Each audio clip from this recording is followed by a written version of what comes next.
Good day, everyone. For this week, our topic is all about rates, particularly the uses of rates and word problems involving rates. Let us have these three words. The first one is what we call ratio. This is the comparison of two quantities with the same units. Let's say 4 is to 2 girls, 2 is to 3 boys. That is ratio. But for rate, it is also a ratio comparing two quantities, but this time of different kinds of units. For example, we have 4 kilometer in uh, 30 minutes. As you can see, we have two quantities, which is 4 and 30, but with different units. For the numerator, we have kilometer, and for the denominator, we have minutes. So this is an example of a rate. So comparison of two quantities, but of different kinds of units. And the last one is the unit rate. So a rate for one of something. It has a denominator of 1 unit when written as a fraction. So for example, we have 4 kilometer per hour.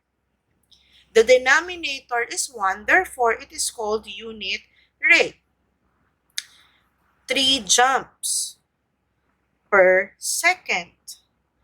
The denominator is 1, so this is an example of unit rate. So what are the uses of rates? Rates can be used for speed. So speed tells how far a vehicle, a person, or a moving object covers per unit time. So when we say speed, that is distance over time. So for example, Maria's car is traveling at a speed of 2 kilometers per hour. So the distance is 2 kilometers. The time that we have is 1 hour. Therefore, it can be written as 2 kilometer per hour or 2 kph. Another use of rate is for piece of work done. It tells us the payment a person received per unit time of work. For example, a minimum wage earner or a worker receives a salary of 690 pesos per day. So 690 pesos, that is the wage, and then per 1 day. Okay, so we can write it as 690 pesos per day. It can also be used in doing a piece of work. It tells us the amount of work a person or group of person can accomplish per unit time. For example, a secretary can type 150 letters per minute. So we can write it as 150 letters per minute. It can also be used for cost. It tells us the amount of money paid in exchange for products. Example, 3 candies cost 2 pesos.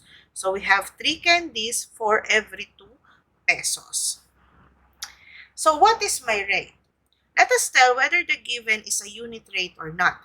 300 pesos per 5 liters. If we're going to write it into rate, this will be 300 pesos per 5 liters. Since the denominator is 5 and not 1, therefore this is not a unit rate. For number 2, if we're going to write it, this will be 43 pesos per kilo. The denominator is 1, therefore this is a unit rate.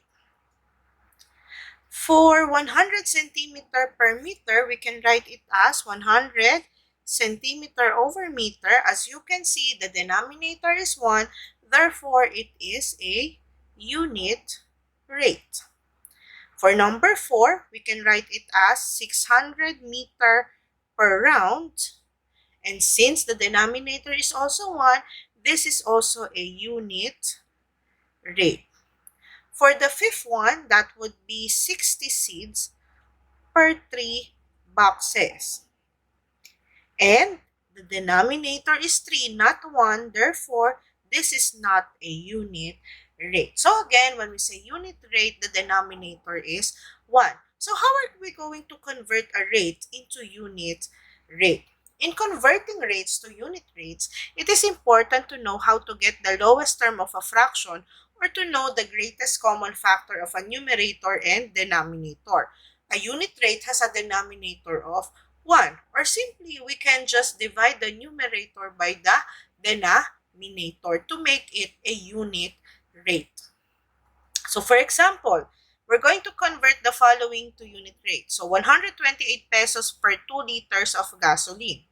So first, we're going to write it in fraction form. So we have 128 pesos over 2 liters. Then, we can now get the GCF. The GCF of 128 and 2 is 2. So 128 divided by 2 is 64 and 2 divided by 2 is 1. Or simply, we can just divide 128 by 2. So 64, and then we're going to copy the unit, but make sure that the denominator is in singular form. Therefore, the final answer is 64 pesos per liter. For 50 dresses in 10 hours. So if we're going to write it in fraction form, we have 50 dresses over 10 hours. Then we're going to divide 50 divided by 10. So 50 divided by 10 is 5. Therefore, our answer is 5 dresses per hour. Take note again that the denominator should be singular in form. And this is also the case for this one. 375 pesos per 1.5 hours. So we're going to write it into fraction, 375 pesos over 1.5 hours. 1.5 hours is equivalent to 1.5. Therefore, we can divide 375 by 1.5, which is 250. Therefore, our final answer is 250 pesos per hour. So check this other example. We just did the same process. Now, let us solve this problem. So if you still remember, the first thing that we need to do in solving a problem is to read and analyze the problem. So if we're going to analyze the problem, what are the given? So let us write the given. As you can see, we have the rate of the jug, the rate of Aliyah, so that would be 6 kilometer per 2 hours. And then, there is another given which is 5 hours, and that is time, which is 5 hours. Now, to solve that, the first thing that we need to do is to make the rate form into unit rate. So, paano nga gawing unit rate yung rate form? So, we're going to divide. So, 6 divided by 2 is 3 kilometers. So, again, we have 6 kilometers over 2 hours. So, we're going to simplify that. That is equivalent to 3 kilometers per hour. Now, after that, to determine the number of kilometers, that would be distance. We're going to multiply 3 kilometers per hour by 5 hours. Since we're talking about distance, the ending unit must be in kilometers. So we're going to cancel hours. Then we're going to multiply. 3 multiplied by 5 is 15. And then we're going to copy the remaining unit, which is kilometer. So the distance is 15 kilometer. Of course, we're going to write the final answer in complete sentence. So, Aliyah can jog 15 kilometers in 5 hours. And that is the answer for this problem. Let us have another problem. Let's say Jim can write 10 pages of his novel in 4 hours. At this rate, how many pages can Jim write in 16 hours? So again, the first thing that we need to do is to identify the given. The rate would be 10 pages for 4 hours. We also have 16 hours, which is the time. So we're going to write 16 hours. Now, for the solution, again, we're going to make the rate into unit rate. So 10 pages for 4 hours. So 10 divided by 4, that would be 2.5 pages. So that would be 2.5 pages per hour. Now, to get how many pages, so pages, the number of pages is equal to 2.5 pages per hour multiplied by 16 hours. So again, we're going to cancel hours, then 2.5 times 15, times 16 is equal to 40. So that would be 40 pages.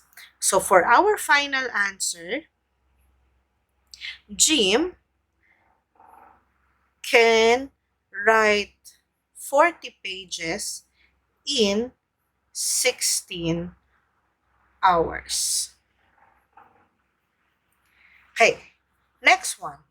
Bill can hit a bucket of 323 golf balls in 17 hours. How many golf balls can be hit in 23 hours? So again, we're going to write the given. So the given is the rate, which is 323 balls in 17 hours. And also we all have the time, which is 23 hours. So for the solution, we have the rate of 323 balls divided by 17 hours. That would be equal to 19 balls per hour. Next, to determine the number of golf balls, that would be 19 balls per hour multiplied by 23 hours.